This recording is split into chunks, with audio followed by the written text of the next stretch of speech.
Bonjour à tous et bienvenue dans ce nouveau Grand JT des Territoires. Voici tout de suite les titres de l'actualité. Au sommaire de ce journal, les inondations meurtrières en Espagne ont fait des ravages. Face à cette catastrophe, un groupe de citoyens de Moggio dans le sud-ouest se mobilise pour venir en aide aux victimes. Malgré les défis logistiques, nous suivrons leur initiative avec notre partenaire Via Occitanie. La vie chère, préoccupation de tous les Français, nous nous rendrons dans les rues de la capitale où la diaspora martiniquaise s'est mobilisée et a participé à une manifestation d'envergure.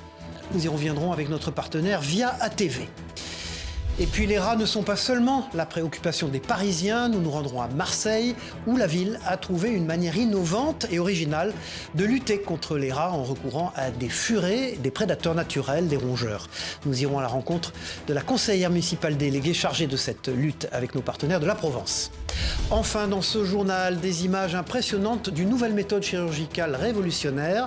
Le CHU de Saint-Étienne a introduit un robot de la société Intuitive qui permet des interventions complexes avec une incision unique réduisant les cicatrices. On regarde ça en fin de journal. Je vous le disais en ouvrant ce journal, en Espagne, les inondations meurtrières de ces derniers jours ont laissé des traces profondes avec un bilan tragique de près de 200 morts. Face à la catastrophe, l'entraide ne connaît pas de frontières. Dans une ville du sud-est, à Moggio, un groupe de citoyens se mobilise pour les victimes des inondations. Direction les zones sinistrées malgré les défis logistiques avec notre partenaire Via Occitanie. Des petits pulls, des pantalons, comme je vous disais, des draps. Ils n'ont pas hésité une seule seconde. À la découverte du nouveau groupe Facebook Solidarité Valencia, ces habitants de Moggio ont rassemblé tout ce qui pourrait être utile pour les sinistrés. On est un peu loin, donc pour les aider, c'est pas évident. Donc là, j'avais du linge d'enfant, j'ai dit pourquoi pas. Merci beaucoup. Je vous en prie, avec plaisir. À l'origine de cette initiative, Eva, une Française d'origine espagnole, dont les parents, heureusement épargnés par la catastrophe, vivent à quelques kilomètres de Valence. Vêtements, matériel médical, nourriture, chaque contribution est la bienvenue. J'ai aussi mis en ligne le lien, le compte bancaire qui a été créé par la mairie en Espagne pour que les gens puissent envoyer s'ils veulent, même si c'est que 2 €. À ce jour, plus d'une centaine de kilos de dons ont été collectés. Objectif, transporter elle-même ces précieuses marchandises jusqu'aux zones sinistrées, malgré les défis logistiques considérables. On a une société qui nous propose de nous prêter son camion, on attend la confirmation. À Moggio, où réside une importante communauté ibérique, l'émotion est palpable, entre amertume et espoir. Alors ça a été très long Pendant 2 jours ils se sont retrouvés les habitants seuls et même des pompiers français qui ont été interdits d'aller là-bas, qui n'ont pas eu l'autorisation et certains sont allés sans autorisation. Et je trouve ça formidable. J'ai des amis qui sont là-bas, qui vivent là-bas, des Français installés là-bas, qui sont partis faire leur retraite là-bas. Il y a des gens qui disent sur les réseaux sociaux, qui ont des cadavres chez eux et que personne ne vient les voir pour les enlever. Quiero llegar a Valencia para ponerme las botas y ir a sudar. Cuando? Mañana, porque no había tren. Aujourd'hui, Valence n'est que désolation, avec des habitants partagés entre colère et incompréhension. Et puis nos voisins espagnols ne sont pas les seuls touchés par les pluies diluviennes. En Corse, la ville d'Ajaccio renforce sa protection contre les inondations avec les bassins de rétention de Peraldi et Alzou di Leva, des infrastructures conçues pour gérer les eaux pluviales et sécuriser les quartiers des Cannes et des Salines. Un investissement majeur pour faire face aux crues. Écoutez le maire de la ville au micro de notre partenaire sur place, Télépaésé. L'idée, c'est de ne pas subir, en fait, c'est d'orienter et de réaménager. Donc, nous avons aujourd'hui des opportunités en matière d'aménagement. Il faut tenir compte des erreurs du passé sur la question de l'urbanisation notamment, l'imperméabilisation des sols, le parti pris aussi de la revégétalisation, c'est un point très important. Et voilà, et l'idée, c'est de redonner beaucoup plus de fluidité dans la ville à travers, je dirais, la liaison interquartier. Préoccupation majeure des Français, la lutte contre la vie chère dans les Outre-mer, mais aussi en Martinique. Et cela résonne jusque dans les rues de la métropole. À Paris, la diaspora ultramarine se mobilise et 3 représentants du Rassemblement pour la protection des peuples et des ressources afro-caribéennes, fraîchement arrivés en métropole, ont pris part à une manifestation de grande ampleur. Reportage de notre partenaire Via ATV. C'est un cortège impressionnant. En direction du ministère des Outre-mer, les Parisiens participant à la manifestation contre la vie chère avancent en masse avec 3 têtes que l'on connaît bien. Le Airprac est présent pour faire passer son message outre-Atlantique. Après les tables rondes, l'échec des tables rondes et que le peuple n'a pas été écouté, aujourd'hui on leur amène leurs problèmes à leur porte, à leurs pieds, et on veut voir si là aussi ils vont refuser de comprendre que le peuple a refusé ce protocole. C'est important parce qu'on a une population, on a un peuple ultramarin qui est aussi sur l'hexagone et qui, quand ils viennent en vacances aussi, c'est très difficile pour eux, ils le constatent comme nous-mêmes. C'est inadmissible que nous ayons des ultramarins qui viennent en vacances dans leur pays et qui viennent avec les valises remplies de denrées alimentaires. Malgré le protocole d'accord signé par tous les intervenants des tables rondes, sauf le Airprac, l'indignation ne semble pas s'affaiblir, comme le montrent les rues parisiennes cet après-midi. On a refusé de signer ce protocole, le peuple a refusé. Parce que ce que le peuple demandait n'a pas été satisfait. Pourtant bien parti, la manifestation s'est vue stoppée par les forces de l'ordre, positionnées à environ 600 mètres du ministère des Outre-mer. On vient pacifiquement, là où on a le droit, là où rien ne nous empêche de circuler. Et on nous dit, sans raison aucune, non. Aujourd'hui, comme nous le disons depuis le départ, nous voulons être reçus par toute personne qui peut jouer de son influence sur cette profitation, sur les prix dans l'alimentaire. Au même moment, chez nous, les yeux sont rivés sur la mobilisation parisienne. Pour les membres du Airprac présents au QG de Dillon, l'ampleur du mouvement hors Martinique est logique. Souvent, les personnes ont eu le sentiment que les ultramarins ne se sentaient pas concernés par la cause de la vie chère. Et le fait de ce rassemblement sur Paris prouve à tout le monde que les communautés, les ultramarins, sont concernés, se sentent concernés. Une indignation locale, mais aussi hexagonale, qui encourage l'association. Ça démontre également que tout le monde fait corps, tout le monde fait peuple pour dénoncer une exagération. Une marche a également eu lieu en Martinique et une opération rideau baissé s'est déroulée dans la zone de Petit Manoir. Elles sont bonnes pour la santé et les nutritionnistes vantent leur qualité nutritionnelle. Pourtant, les producteurs de noisettes sont en crise cette année, pris en tenaille entre insectes ravageurs et pertes financières. Alors direction le Lot-et-Garonne pour découvrir les conséquences de cette invasion sur les vergers et la crainte aussi d'une hausse des prix pour les consommateurs. Un reportage de TV7, la chaîne du groupe Sud-Ouest.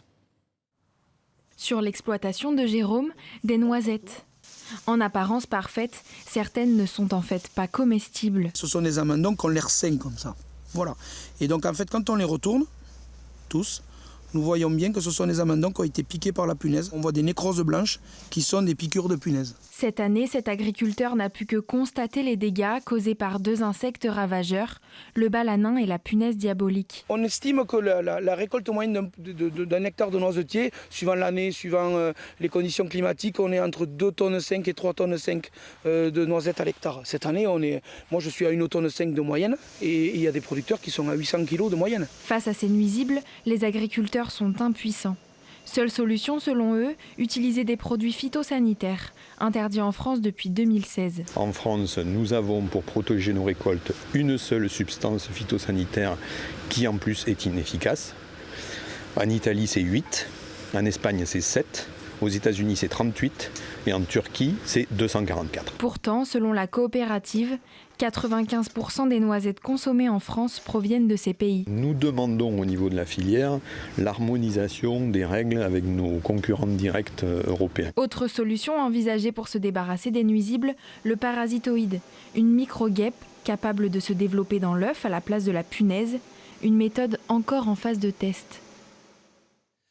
On vient de le voir, alors que les producteurs de noisettes peinent à lutter contre la crise, en Bretagne, c'est l'accessibilité aux produits locaux qui est mise à l'épreuve. À Rennes, un réseau solidaire fait le pari de rendre ces produits accessibles à tous. Notre partenaire TVR propose de découvrir un réseau qui chaque mois attire de plus en plus de bénéficiaires des quartiers populaires. Regardez. À peine installés, les bénéficiaires du vrac à Rennes attendent leur commande du jour. Passés il y a 2 semaines sur Internet ou dans les centres sociaux affiliés, tous viennent faire leur marché. On vient ici parce que ça nous permet d'avoir des tarifs qui sont plus adaptés par rapport à notre budget. Je dirais, je sais pas moi, au moins 25% moins cher. Soutenue financièrement par une dizaine de partenaires, l'association se déplace chaque mois dans ses 5 points de distribution. Bréquigny, Rennes 2, Le Blône, Villejean et Maurepas. Pour garder le rythme et maintenir des prix compétitifs, le vrac peut compter sur un réseau solide de fournisseurs. Donc là, ça va être le pain et les œufs pour les produits locaux. On a aussi du fromage et des légumes qui sont produits localement. Ça va être 7 producteurs locaux. Et après, je passe aussi des commandes auprès de 5 grossistes qui vont nous fournir soit des produits d'hygiène et d'entretien, soit les produits secs. Ça a du sens aussi pour eux. Ça leur permet de savoir qu'ils touchent des publics qu'ils ne toucheraient pas habituellement. Et du coup, ça leur fait plaisir aussi parce que ça donne un sens autre à leur activité. Derrière leur comptoir, les bénévoles font tourner la machine. Comme Marie-Renée, ils sont une quinzaine à chaque distribution. Pour elle, le vrac est un succès. Il y a beaucoup plus de gens à venir puisqu'on se rapproche des quartiers populaires. Comme c'est des produits raisonnés et en direct, je crois que c'est ça qui leur plaît aussi. Pour ce mardi après-midi, au pôle associatif de la Marbaudet, 80 commandes ont été délivrées. Va-t-on leur couper la voix? Alors que la survie des médias locaux est en jeu, les radios associatives françaises risquent un gros silence. Exemple avec ce reportage en Haute-Savoie où des stations craignent de devoir couper l'antenne face à la baisse de leurs subventions. Un reportage d'Emmanuel Jo pour notre partenaire 8 Mont-Blanc sur place. Salut à tous, direction aujourd'hui la station de Setnex, proche. C'est une voix et une chronique bien connue des habitants de l'Albanais.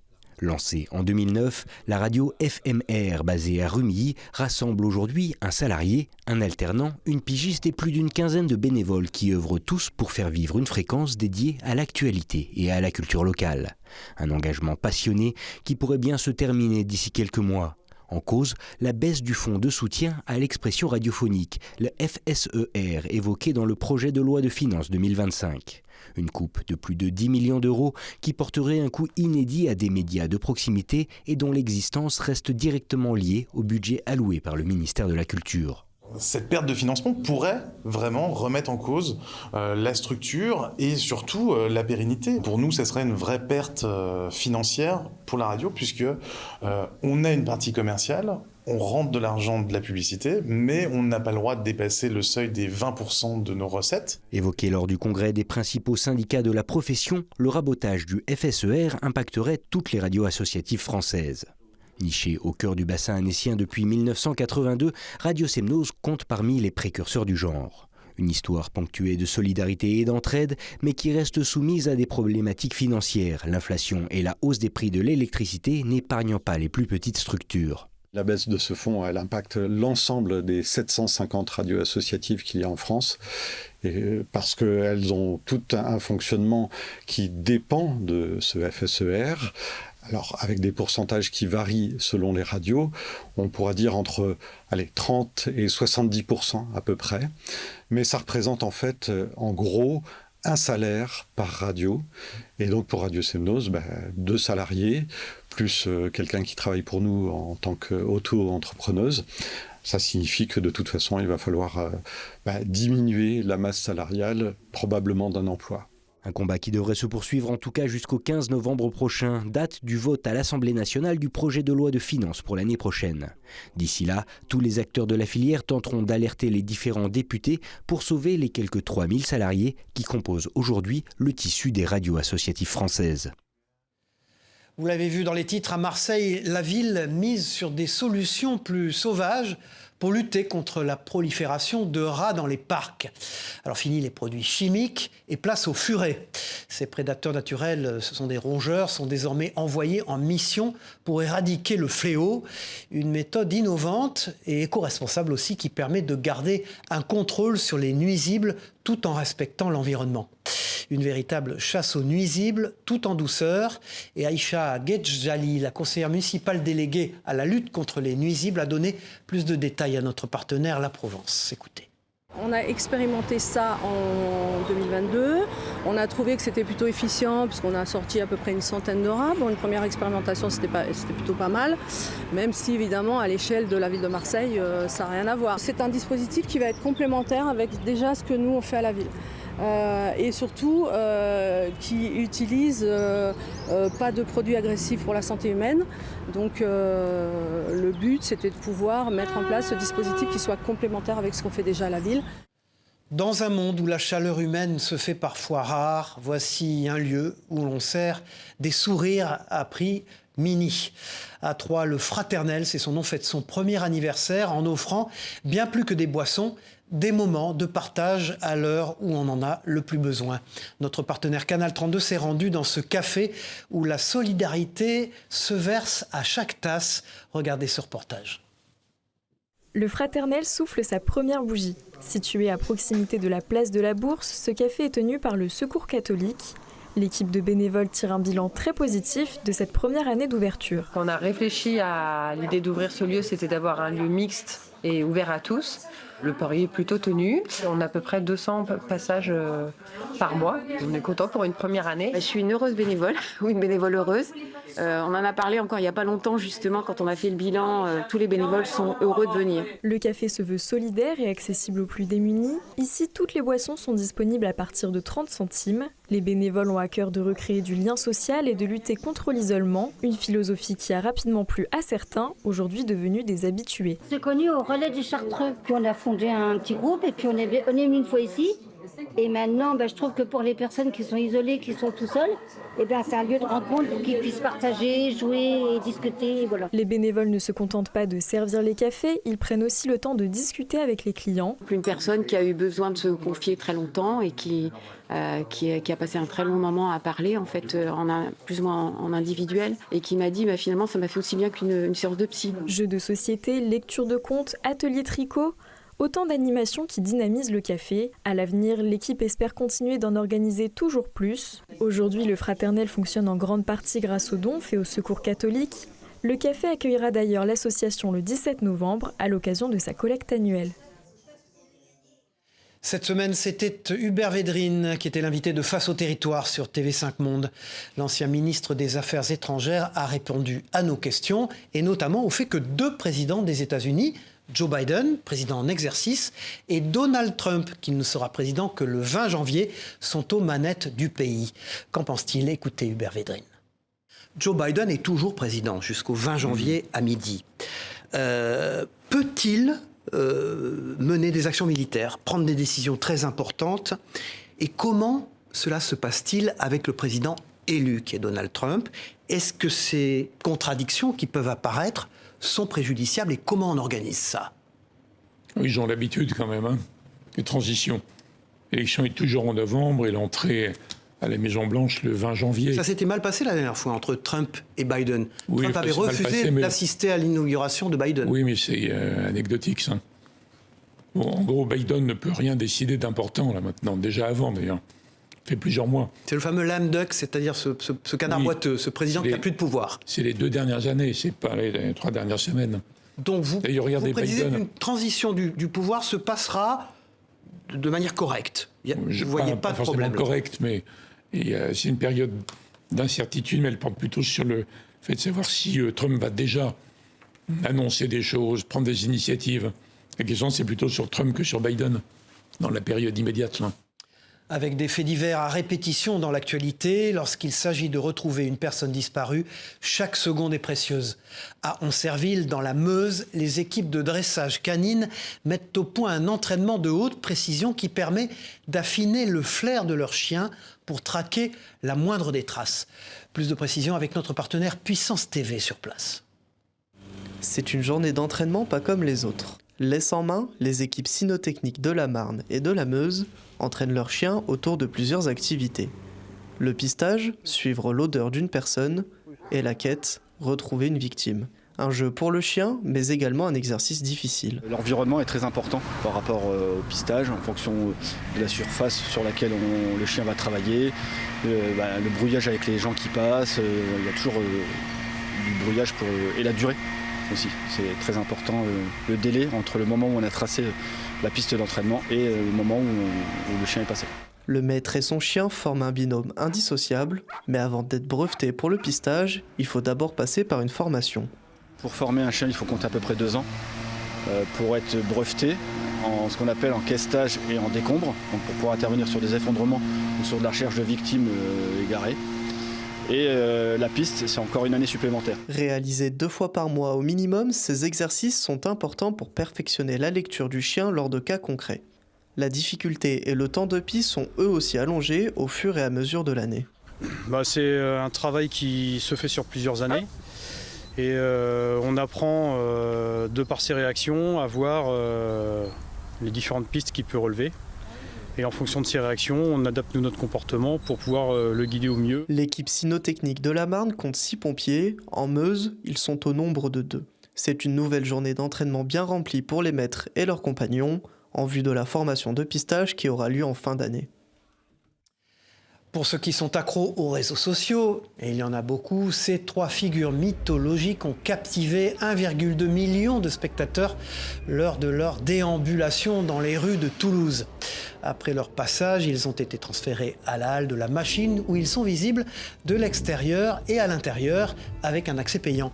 Image de notre partenaire sur place, La Dépêche. Dans une région prisée des touristes, la mobilité douce prend le large. Depuis l'été 2023, un bateau navette traverse la Dordogne pour relier Mozac et Grand Castan à Calais. Une solution pratique et gratuite pour les riverains et les visiteurs qui soutient le développement des transports verts dans un territoire touristique de premier choix. Un reportage de nos équipes de Territoires Audacieux, regardez. Cela faisait plus de 100 ans qu'elles étaient séparées par la Dordogne. Les communes de Mozac et Grand Castan et de Calais sont à nouveau reliées grâce à ce bateau-navette qui sillonne la rivière depuis 2023. Ça va ? Ça va fonctionner. C'est un endroit où on ne venait pas parce qu'on ne pouvait plus circuler. Et là, c'est un endroit où l'on vient parce qu'on peut continuer son chemin. On peut s'arrêter au restaurant au Bella Ciao. On peut profiter des quais. On peut profiter des différentes marches, des itinéraires de randonnée.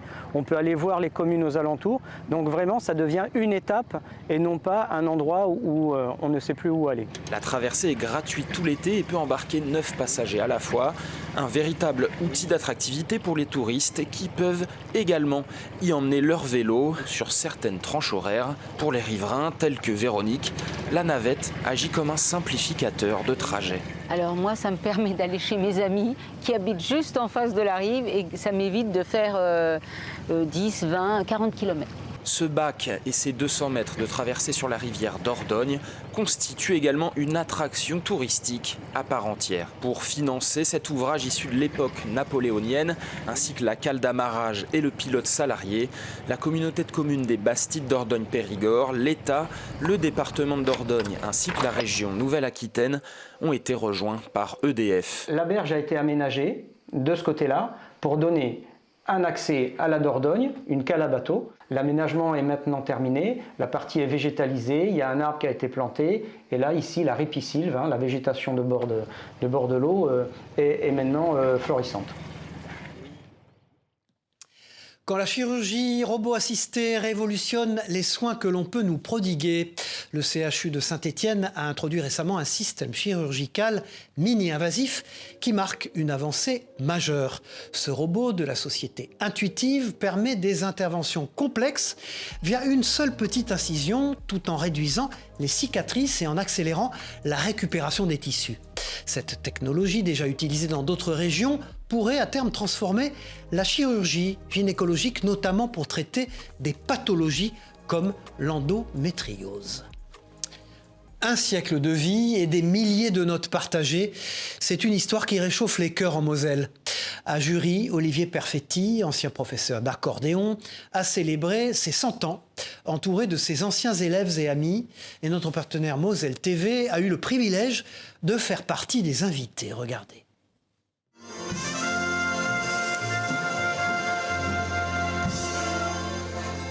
Voilà, bon anniversaire à Olivier. Pour son 100e anniversaire, Olivier Perfetti est accueilli comme une véritable rockstar. Professeur d'accordéon des années 40 aux années 60, L'homme a transmis son amour pour l'instrument avant à des dizaines d'élèves mosellans. C'est le grand plaisir. Et en plus, je les ai eus enfants. Ça compte beaucoup de les avoir enfants. Âgé d'une dizaine d'années à l'époque, aujourd'hui ses élèves ont bien grandi.